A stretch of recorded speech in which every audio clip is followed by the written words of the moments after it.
My son told me to stay out of his marriage. So I did. I stayed out of everything I paid for, including the house I gave them as a wedding gift. What happened next? Well, they weren't ready for that. Before we begin, thank you for listening to this story. If this story speaks to you, hit that subscribe button and let me know in the comments where you're listening from. I read every single one. Now let me tell you what happens when a mother reclaims her name. I gave that boy everything. Not just the big things. The food, the roof, the education. I gave him my knees, my spine, my prayers. I gave him my 20s, my 30s, and all the peace I never got back. His daddy left when he was 3. Said he'd come back after he figured himself out. He's still figuring, I guess. But Marcus was my entire reason. I worked double shifts at County General, cleaning vomit off tile and praying that my back would hold up just long enough to get through one more room. And when I came home, I made dinner from scratch. Helped him with homework. Listened to him tell me about the weird kids at school and how he wanted to build houses when he grew up. We used to dream together, me and him. I'd tell him, "Mama gone, get us a house with no upstairs neighbors. One where the walls don't hear nobody arguing." And he'd say, "I'm gone be rich one day and buy you one with a garden." I smiled every time, even when my hands were too sore to hold a spoon. When I bought my first house at 42, you would have thought I won the lottery. A little red brick number with crooked shutters and a creaky porch, but it was mine. I planted roses in the front yard and named each one after a struggle I survived.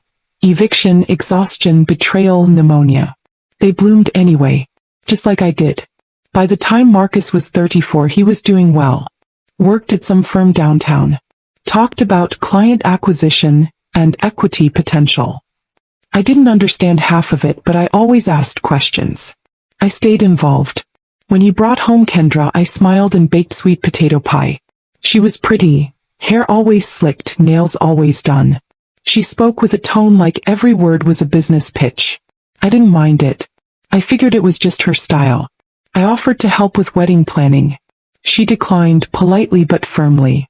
So I didn't push. When they got married, I gave them the house. Not a check. Not a loan. The house. That little red brick sanctuary I worked my whole damn life for. I'd already moved into a small condo closer to work. I didn't need much anymore. I wanted them to have something real. Something safe. Something solid. Start your life in a place built on sacrifice, I told them. They both smiled. Kendra said thank you, but it was quick, rehearsed. Like she said it a dozen times that day. I chalked it up to wedding nerves. At first everything seemed normal. I'd drop off leftovers every now and then. I'd get photos of their redecorating. Then the communication slowed. First it was days without text. Then weeks. I'd call and Marcus would answer with that distracted voice. The one people use when they're not alone. I started noticing things. Like how every picture they posted said, "Finally built our dream space," or, "Started from the bottom, now look." I wasn't mentioned once. I let it go. Thought maybe they were just adjusting to married life. Then came the day I brought over a peach cobbler. I didn't tell them I was coming. I just baked it and went. Peach cobbler was always Marcus's favorite. Ever since he was a boy, he'd ask for it on every birthday, every job interview, every rough day. He once said it was better than anything in the world, even video games. I remembered that while I pressed the crust down, brushing the sugar over the top. I remember thinking maybe this would reconnect us. I got to the house, my house, and knocked. Marcus opened the door halfway. Not wide, not welcoming. Just halfway. "We've talked about this, Mom," he said. I blinked. "Talked about what, baby? You can't just pop up. Kendra and I, we have boundaries. A schedule." That word. Boundaries. I could have spit. I hadn't raised him with guilt, hadn't hovered like those TV mamas. I showed up maybe once every few weeks, always with food, always with a smile. Before I could respond, I heard her voice behind him. "Honestly, Marcus, we've been thinking about changing the locks." She said it like she was asking for sparkling water. Come, flat. And then she laughed. Laughed. He laughed too. My boy. The one I held through night fevers and middle school breakups. He chuckled like she'd said something clever. And then he turned back to me and said, "We're good, Mom. Thanks, though." The door closed. Just like that. I stood there holding that cobbler like an idiot. My arms were stiff. I felt like a delivery woman. No kiss on the cheek. No, how are you? Just dismissed. Erased. I walked back to my car. The air was warm. The cobbler steamed against the foil, like it didn't know it was unwanted. I sat behind the wheel and stared at that house. The roses were still blooming, but they weren't mine anymore. I looked in the rearview mirror. Saw Kendra leaning over Marcus's shoulder, showing him something on her phone. They both laughed again. That laugh used to be my favorite sound in the world. Used to mean joy, safety, home. But now it sounded like a lock turning from the inside. Like a door closing that I paid for. I didn't cry. I didn't cuss. I went home. I put the cobbler in the fridge. I poured myself some tea. And then I walked into my bedroom, opened my file cabinet and pulled out the deed. They thought I was just a guest in that house. They forgot who built it. And I was about to remind them. Quietly. Wiggly. Completely. I didn't touch that cobbler for days. Every time I opened the fridge, it sat there on the second shelf like it was waiting for me to admit I'd been played. Like it knew. It wasn't just dessert anymore. It was evidence. A symbol of everything I gave that got laughed at. Mocked. Forgotten. I couldn't bring myself to throw it out. That's how deep it cut. But I didn't cry. You reach a point in life where tears feel like luxury. Like a younger woman's game. When you've buried people, worked overtime while sick and stayed strong while folks cracked around you, you learn to turn pain into silence. Not weakness. Silence. The kind that makes people uncomfortable because they don't know what's coming next. I sat at my table for hours that night, flipping through the same manila folder I hadn't opened since Marcus's wedding. It held every important piece of paper I had. Birth certificates, insurance copies, and at the very back, tucked behind a plastic sleeve, the deed. Not just any deed. The deed. The house on Hillside Avenue wasn't just a building. It was my life in brick and drywall. Every nail in that place was paid for in hours of my life I'll never get back. Scrubbing floors. Emptying bedpans. Skipping lunch to buy floor polish. That house was my lungs, my knees, and my sacrifices poured into one address. When Marcus and Kendra got married, I gifted it to them. But I didn't do it blind. I had a clause added. My lawyer, a sharp, no-nonsense woman named Cynthia, told me, if you're giving away something this big, you keep your parachute. So we included it. A line so small you'd miss it if you were arrogant. Gift is subject to continued familial relationship and respect. In the event of abuse, alienation, or defamation of grantor, property may revert back to original owner upon legal notification. I never thought I'd use it. But that night on the porch when Marcus said, "This isn't your house anymore," and Kendra joked about changing the locks, something snapped. Not just emotionally. Logically. They didn't just disrespect me. They declared themselves sole authors of something I wrote the first draft of. They wanted the benefits of my labor without the burden of my presence. A house without the woman who bled for it. A legacy without the name. No. I was done begging to be seen in the frame. I was about to remove the frame altogether. I laid out everything on the dining table. Printed every receipt. Every maintenance invoice. Property tax bill. Proof of ownership from day one. Then I drafted a legal notice. Intent to reclaim title under conditional clause. I didn't rush. I read it 3 times. Called Cynthia. She answered on the first ring. "You sure?" she asked. "As sure as I was when I gave it to him," I said. "Then let's go to war quietly." She smiled. I didn't. 3 days later I sent the notice to the county registrar. Certified. Overnight. Legally binding. 1 to Marcus. 1 to Kendra. 1 posted directly on the front door of the house I bled to buy. So I heard nothing. No text. No call. No knock at the door. Just silence. Until 5 days later when my phone rang. Blocked number. I let it ring twice, then picked up. "Mama, what the hell is this?" Marcus's voice was clipped, almost shaking. "What's what?" "There's a notice on our door. Saying we have 30 days to vacate. Are you serious?" "It's not your door," I said calmly. "It's mine." His silence crackled on the other end. "You gave us that house, Mama. As a gift. I gave it to the man I raised. The one who knew better than to laugh at his mother on the porch she built. That wasn't. Kendra didn't mean anything by that. She meant it when she said she was changing the locks. That was enough. He exhaled hard. You're punishing us over a joke? I'm reclaiming my name before y'all erase it entirely. A long pause. Do you know how this makes us look? I almost laughed. Boy, you worried about how you look. You should be worried about how you treated me. He hung up. No goodbye. Just a click. The next morning, Kendra posted some slick video online. One of her crying into the camera about boundaries and respect, and how her husband's mother was trying to ruin their marriage. He never said my name.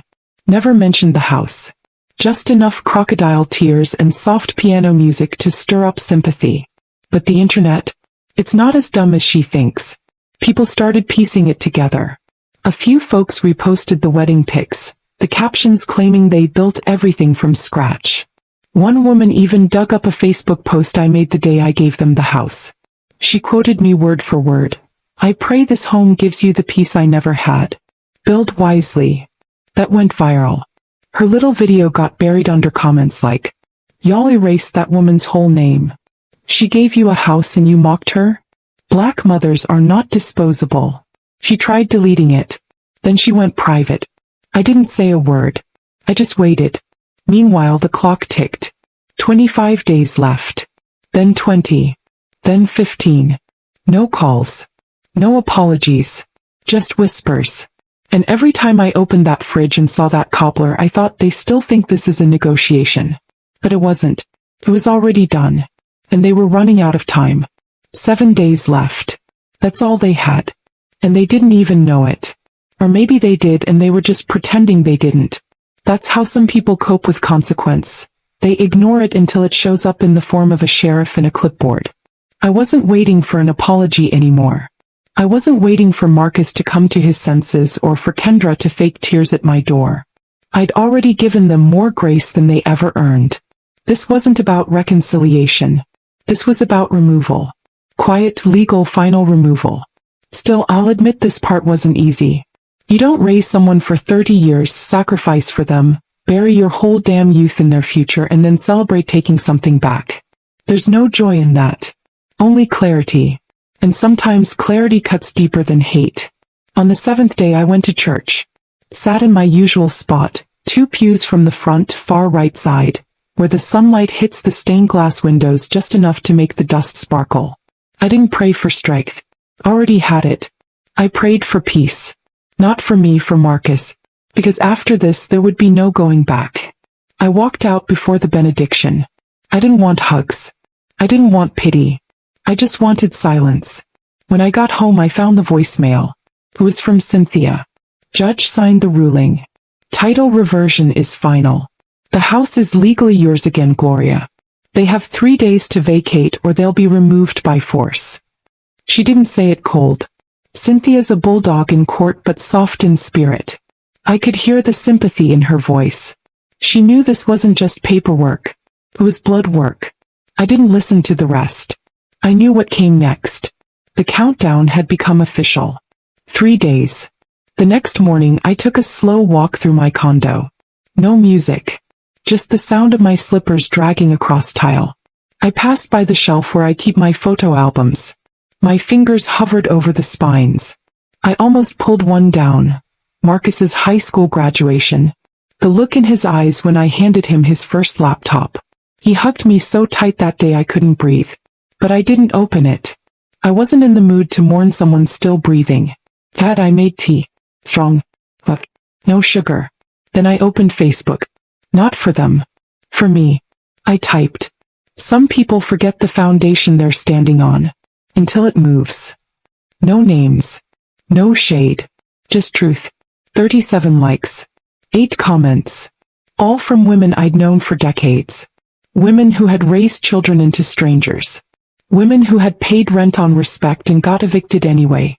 One comment said, "Say it louder, Gloria." Another just said, "I feel this." Later that afternoon I went to the bank.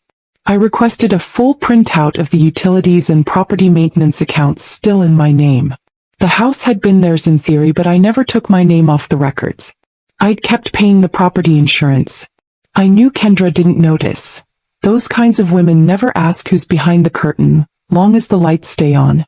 The clerk gave me a folder an inch thick. I smiled. Back home I flipped through it all.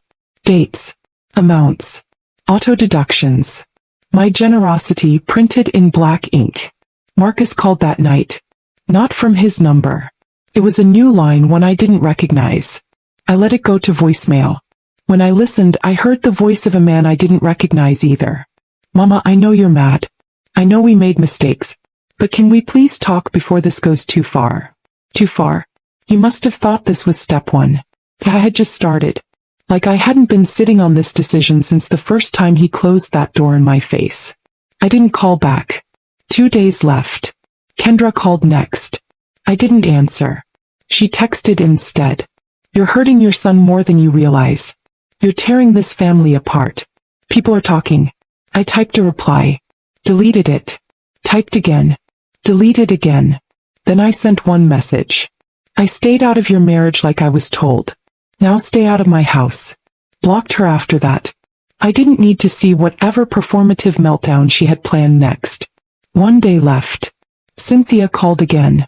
She said the sheriff had already been scheduled to oversee the transition. She asked if I wanted to be there when the locks were changed.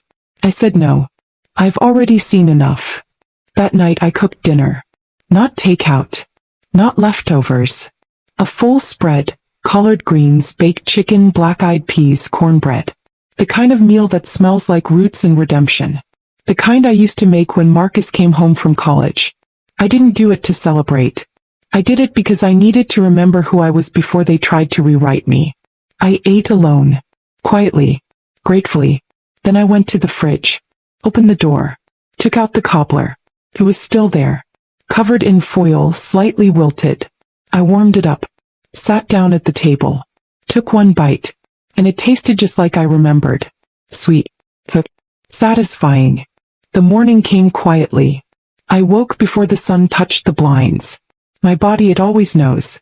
Doesn't matter how long I sleep. On days like that I just wake. Fully. Alert. Ready. No music. No phone.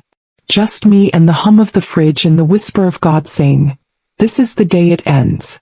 I didn't plan to be at the house. I told Cynthia that already. I wanted nothing to do with the actual handover. I'd signed the paperwork. I'd set it in motion. My name was back on the deed. The house was mine again. I didn't need to watch anyone pack a box.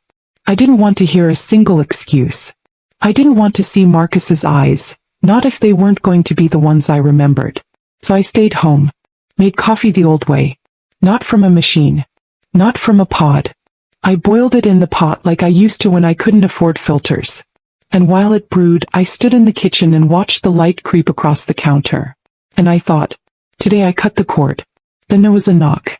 At first I thought it was the sheriff, maybe someone dropping off final paperwork. But when I looked through the peephole and saw her, I almost closed the door again without thinking. Kendra. On my porch.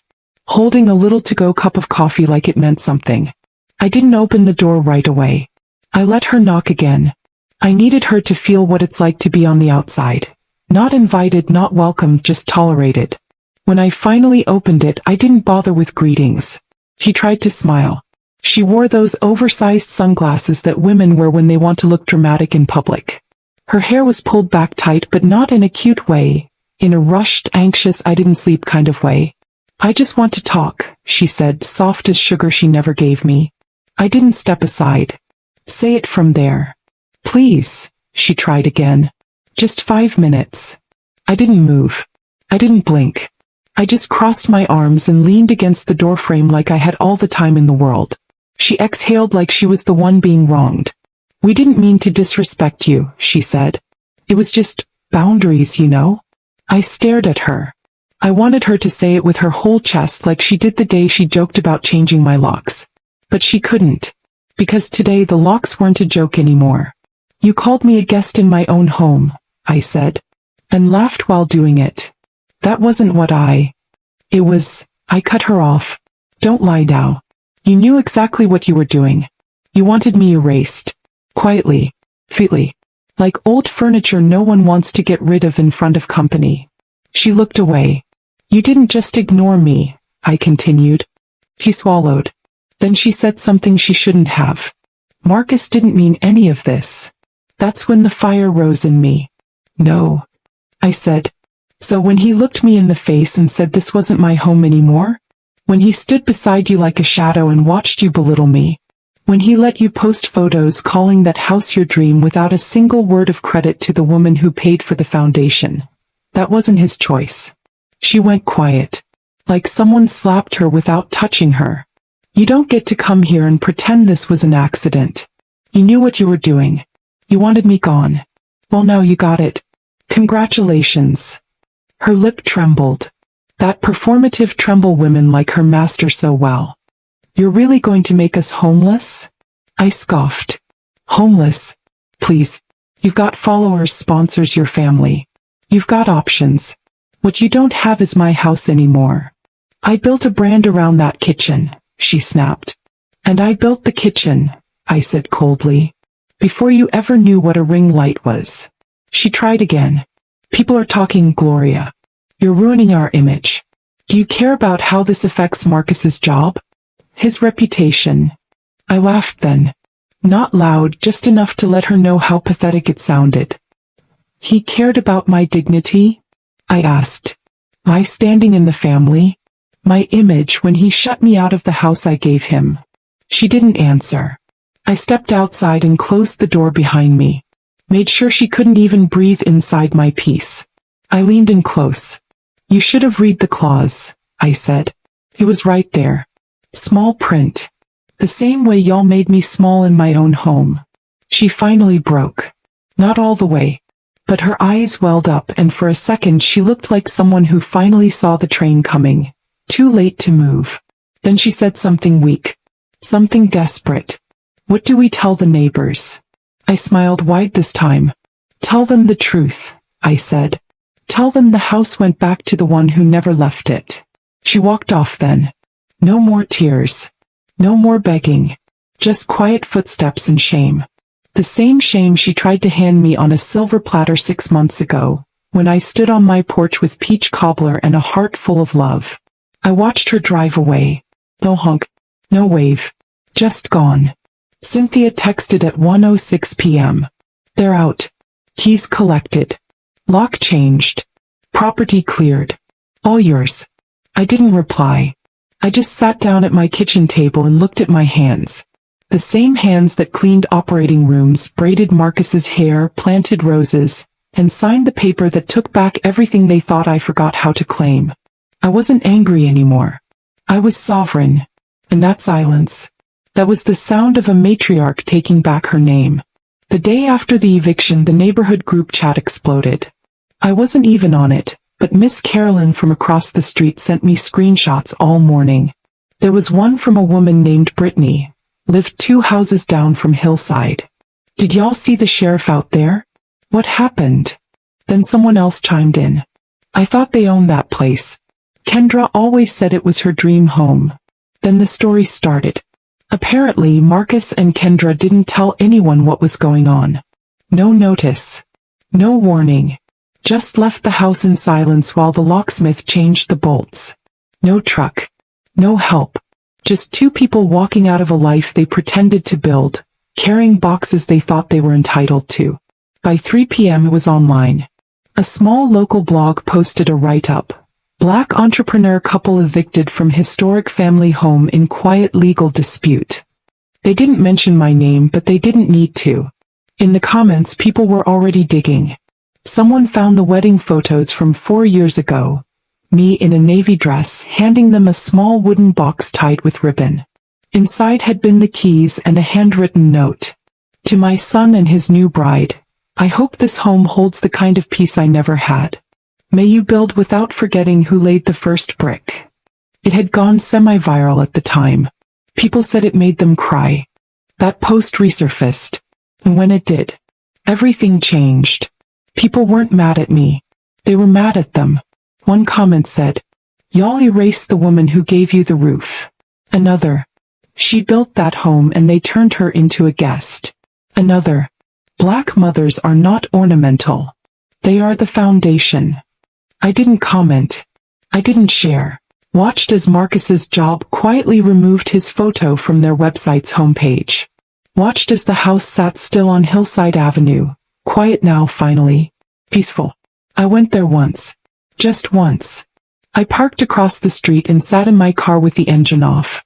It was the same house, but it felt different. Maybe because for the first time in years, it didn't carry the sound of laughter that didn't belong to me. It didn't have a porch full of strangers or the smell of food I didn't cook. Just existed. Waiting. 2 days later Marcus called. This time he didn't use a blocked number. I knew it was him. I let it ring twice before picking up. His voice was dry. Flat. Not angry anymore, just hollow. Hi. That was all he said. Hi, I said back. I just wanted to say I saw the posts. Mom. There was a pause. I could hear him breathing. Hear the words he was struggling to form. Everything's kind of falling apart right now. I didn't answer. Kendra's blaming me. Her family's disappointed. So I didn't answer. He exhaled. You really didn't have to go that far. That made me blink. I almost laughed. But I didn't. Marcus, I said calm as glass, I didn't go far. I went home. Silence again. You embarrassed us, he whispered. No, I said. You embarrassed me. I just made it legal. He didn't speak after that. I don't know if he expected tears, or softness, or for me to fold like I used to when he scraped his knee and cried until I picked him up. But this wasn't the same boy. And I wasn't the same mother. Not anymore. You told me to stay out of your marriage, I continued. So I stayed out of everything tied to it. That includes the house, the bank transfers, and my silence. You don't get to treat me like a stranger and keep my name on your foundation. He finally said it. I'm sorry. It didn't land the way he thought it would. Not because it wasn't overdue, but because it was empty. He didn't call me when the lawyer's letters came. He didn't defend me when Kendra laughed. He didn't check on me when I stopped coming around. He only came to say sorry when the internet decided I was right. And that's not an apology. That's PR. I didn't accept it. I didn't reject it. I just said, thank you. Then I hung up. Because some doors don't need to be slammed. They just need to be closed. Later that evening I made dinner again. Something simple. Lentils and rice, some kale on the side. I ate in silence. No TV. No music. Just the hum of peace. And after dinner I pulled out a photo from an old shoebox. Marcus at 10 years old, sitting on the porch with his arms full of school supplies I bought from 3 different stores because we couldn't afford everything in one trip. I looked at that boy for a long time. Then I put the photo away. Because I had mourned him already. The house sat empty for 2 weeks. No curtains. No laughter. No porch lights flicking on at dusk. Just silence, like the building itself was holding its breath after everything it had witnessed. After all the prayers, the betrayals, the muffled sobs behind bathroom doors, the peach cobbler that never made it past the threshold, the house was resting. I didn't rush to fill it. I didn't list it online or call any real estate friends. I needed time to let go of what it used to be. Time to remember who I was before I handed the key to someone who couldn't be bothered to say thank you. People kept asking what I was going to do with it. Are you moving back in, Miss Gloria? You should Airbnb it. Make some money back. One neighbor, half whispering, said, I'd burn it down if I were you. Just for peace. But peace doesn't come from fire. It comes from forgiveness. Not for them, for me. And forgiveness, I've learned, don't always mean reconciliation. Sometimes it just means I'm done carrying what you tried to bury me under. So one morning I got in my car and drove across town. Not to Hillside. To a quiet little daycare tucked between a laundromat and a tire shop. It wasn't much, but the sign out front had caught my eye weeks ago. Children rise when they know they're safe. Inside I met a woman named Tiana. She ran the place with the kind of exhaustion only single mothers know. She had a soft voice and fast hands. Always cleaning something. Always watching everything at once. She had 2 kids, a girl and a boy, 5 and 7, lived in a one-bedroom apartment across town that leaked when it rained. I didn't ask for her story, but she gave it anyway. I went home, pulled the deed from my drawer, and called Cynthia. I found who it belongs to, I said. She didn't even ask if I was sure. The papers were signed 3 days later. I didn't give them the house the same way I gave it to Marcus. No party. No pictures. No ribbon. Just a firm handshake and a small box with 2 keys and a note. Tiana. Build gently. Raise loudly. Make it a home where no one ever feels like a guest. Gloria. I didn't go with them the day they moved in. I didn't need to. I had already made peace with the house. It was no longer a symbol of what I lost. It was a tool I had reclaimed and passed forward. The next week I got a card in the mail. Handwritten. Blue ink. Inside it said, "My daughter asked if the lady who gave us the house used to be a superhero." I told her yes. Because only superheroes can take pain and turn it into a porch full of hope. I put that card on my fridge, right next to a magnet that says, "Protect your peace like it pays the rent." One night, about 2 weeks after the new family moved in, I finally did something I hadn't done since the day I stood on that porch with cobbler in my hands. I walked to the shelf and pulled out the old photo album. The one with Marcus in it. The baby pictures. His 3rd grade spelling bee. The prom suit I hemmed myself because we couldn't afford tailoring. College graduation. His wedding. All of it. I sat with those photos for hours. I cried. But not like people cry in movies. No loud sobs.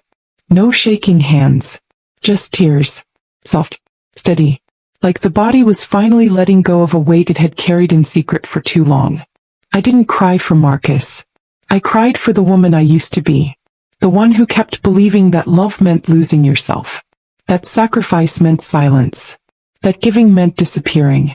And when the tears dried, I stood up, closed the album, and slid it back into the drawer. Not because I was erasing him, but because I no longer needed proof that I had done my part. The next morning, I made myself a big breakfast. Eggs, grits, sausage. The whole thing. I played gospel music loud and sang along while I cooked. And when I sat down to eat, I looked out the window and whispered a quiet prayer. Thank you, Lord, for finally teaching me that boundaries are holy too. Later that afternoon, I walked past Hillside Avenue. Not on purpose. Just part of my daily walk. Tiana's daughter was on the porch, braiding a doll's hair. She looked up and smiled so big you'd think I was Santa. "You the house lady," she yelled. I laughed. "I suppose I am." "Thank you for my room," she said, waving. Her mama came to the door and smiled too. A quiet kind of smile. The kind that says I'm building something. "Don't worry. I got this." And in that moment I realized something. This wasn't a story about a house being taken back. This was a story about a woman finally remembering she never needed permission to take up space. They told me I was just a guest. But now, I'm the foundation. And I ain't leaving ever again.